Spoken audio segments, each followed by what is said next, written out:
Picture this.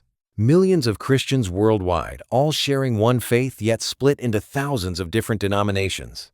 The question is, if unity was Christ's prayer, why all the divisions?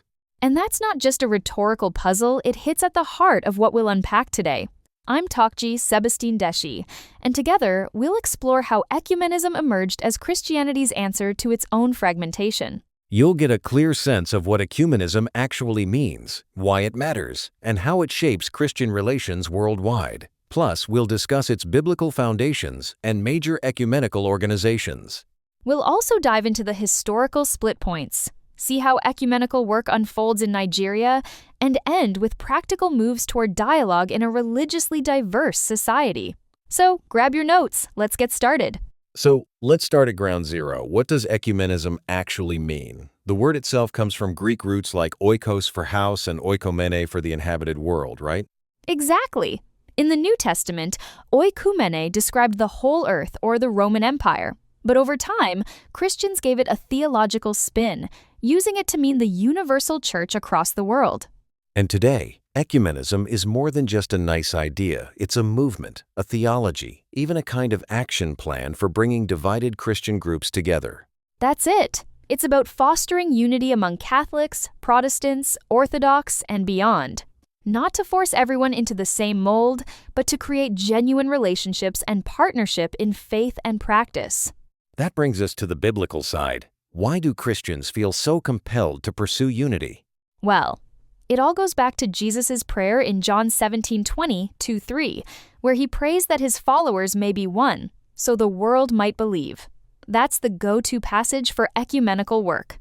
There's also Paul's letter to the Ephesians, urging everyone to maintain unity in the Spirit and the bond of peace. Plus, Psalm 133, how good and pleasant it is when brothers dwell together in unity. Those passages make unity a core Christian value, not just a suggestion. Factionalism, according to Paul, was already a headache in the early church. Ecumenism tries to address those ancient and ongoing divisions. Speaking of divisions, the church's history is full of them from the Great Schism to the Reformation. Why did the need for ecumenical movements grow so urgent? One big reason is credibility. When missionaries brought Christianity to new places, the differences between denominations were confusing, even off-putting. A split witness makes the gospel look less convincing. And beyond that, Christian divisions often mirror larger social splits, racism, poverty, even political power struggles. Ecumenism isn't just about theology, it's about healing societies. Absolutely. In Nigeria, for example, ecumenical efforts led to joint work in health and education. Collaboration has practical benefits, not just spiritual ones. Let's get into the organizations making unity happen. The World Council of Churches is probably the most famous, launched in 1948, right? Yes, and it brings together hundreds of denominations from around the globe to work on everything from theology to social justice. In Nigeria, we see groups like the Christian Association of Nigeria, which unites Catholics, Protestants, Pentecostals, and more. And there are even African-centered bodies like the Organization of African Instituted Churches, giving voice to indigenous expressions of faith. So ecumenism has both global and local flavors. Exactly. And don't forget the interfaith edge. These organizations also promote dialogue with Muslims and traditionalists, recognizing Nigeria's religious diversity and the urgent need for peaceful coexistence. I've been thinking a house divided can't stand. What are the real-world impacts of Christian division in Nigeria? The consequences are pretty serious. For one, it weakens the collective voice of Christians in politics and society, especially in matters like education, health, and even security. And with so many denominations, there's confusion about core beliefs plus rivalry, competition, sometimes even open hostility. It's not just theological, it spills into community relations. Exactly. A divided church is also more vulnerable to external threats or manipulation, which we've sadly seen in moments of crisis. That's why genuine ecumenical work is more important than ever.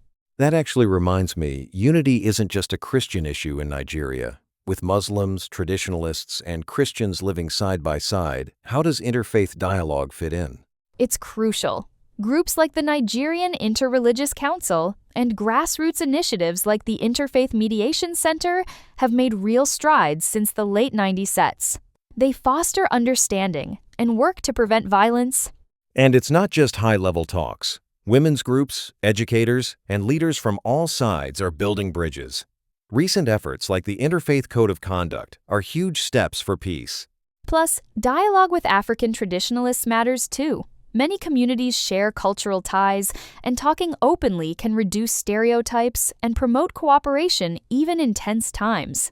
Let's wrap up with some highlights. First, ecumenism responds to deep divisions in Christianity with a vision for unity rooted in Jesus' own prayer.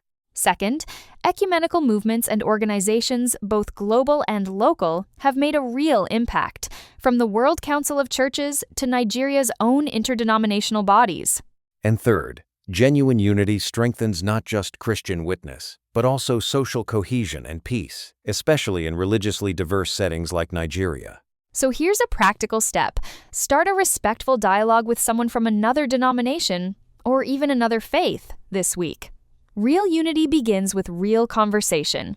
Thanks for joining us on this journey through the meaning, history, and necessity of ecumenism and religious dialogue. Until next time, keep the conversation going and keep seeking unity.